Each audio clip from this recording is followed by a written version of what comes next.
Welcome to this session of World History Crash Course. Today we will speak about Cuba during the Cold War. The Spanish-American War started in 1895 when the Cuban government, controlled by Spain, was abusing Cuban citizens. Newspapers helped spread awareness of this to America. Spain announced an armistice on April 9 to speed up its new program to grant Cuba limited powers to a self-government. Spain then declared war on the U.S. on April 24 and then the U.S. declared war on Spain on April 25. It all started in 1898 when the Platt Amendment was passed as a U.S. Army Appropriations Bill. This amendment passed by the U.S. government stated that the United States would dead its military occupation of Cuba and leave the government and control of the island of Cuba to its people.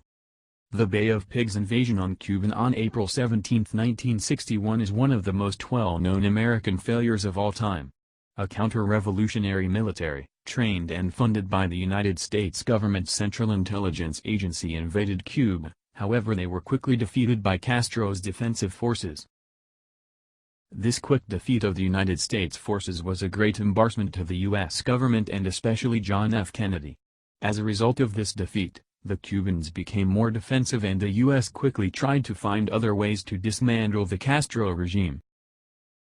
The Cuban Missile Crisis was the political and military 13-day standoff over the secret placement of nuclear weapons in Cuba by the Soviet Union. Now the Soviets had the ability to strike the United States with nuclear weapons.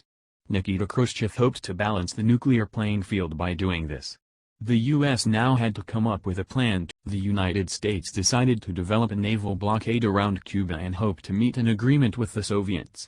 John F. Kennedy informed the nation of this development and a nationwide fear ensued. Finally, after the blockade, the U.S. and USSR agreed on terms to take missiles out of Cuba and Turkey.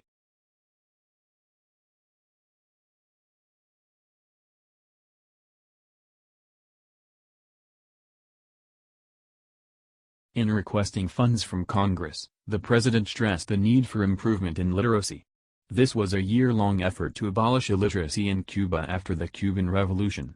This was the world's most ambitious and organized literacy campaign.